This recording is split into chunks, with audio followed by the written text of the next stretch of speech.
नमस्कार दोस्तों, आपका एक बार फिर से स्वागत है हमारे चैनल भक्ति की शक्ति में।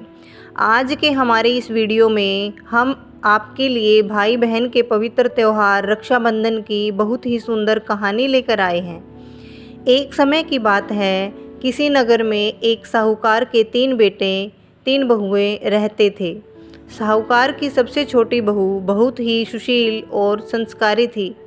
साथ ही वो भगवान कृष्ण की अनन्य भक्त थी। सावन के महीने में साहूकार की दोनों बहुएं रक्षाबंधन के त्यौहार पर अपने अपने पीहर जाने की तैयारी करने लगी। सुबह जल्दी उठकर घर का सारा काम करने लगी तो छोटी बहू ने पूछा कि क्या बात है दीदी, आज इतनी जल्दी जल्दी काम क्यों कर रही हो? तो उसकी जेठानियाँ बोली, कल रक्षाबंधन का त्यौहार है, हम सभी को अपने अपने भाई को राखी बांधने अपने पीहर जाना है। तेरा तो कोई भाई नहीं है, तू क्या जाने रक्षाबंधन के त्यौहार का महत्व, भाई बहन के रिश्ते का महत्व।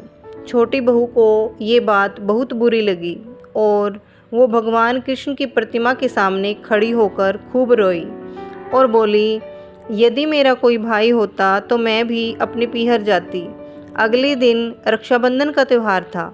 सुबह सुबह उसके घर उसके दूर के रिश्ते का एक भाई आया और आकर साहूकार से बोला कि ये मेरी बहन है, मैं इसके दूर के रिश्ते का भाई हूँ और इसे रक्षाबंधन के त्यौहार पर अपने घर अपने साथ ले जाने आया हूँ।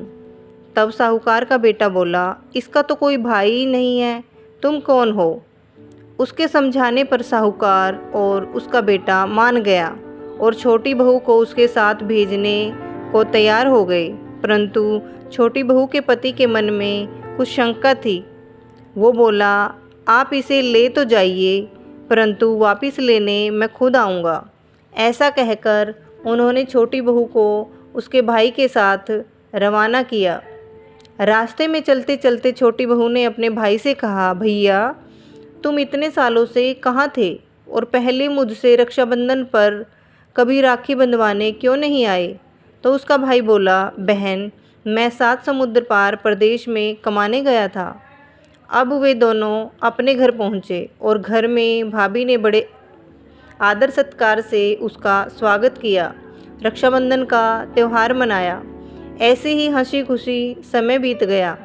एक दिन छोटी बहू का पति उसे लेवाने घर आया।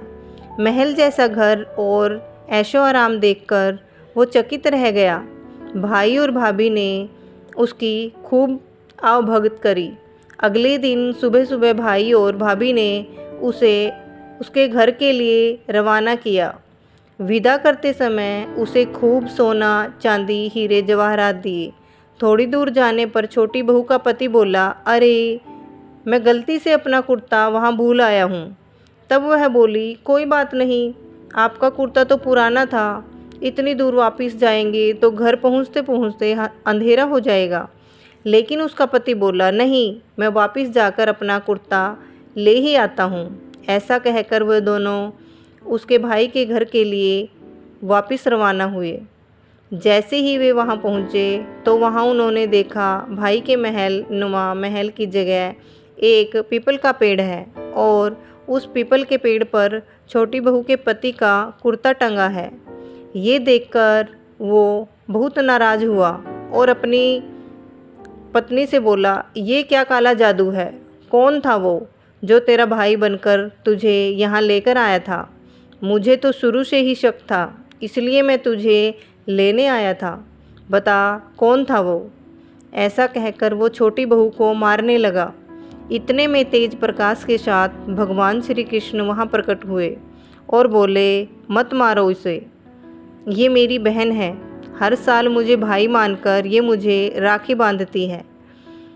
मैंने इसका भाई होने का फ़र्ज़ निभाया है और मैंने इसे अपनी बहन मांगा है। और छोटी बहू और उसके पति श्री कृष्ण जी के चरणों में गिर गए और छोटी बहू के पति ने श्री कृष्ण जी से माफ़ी मांगी।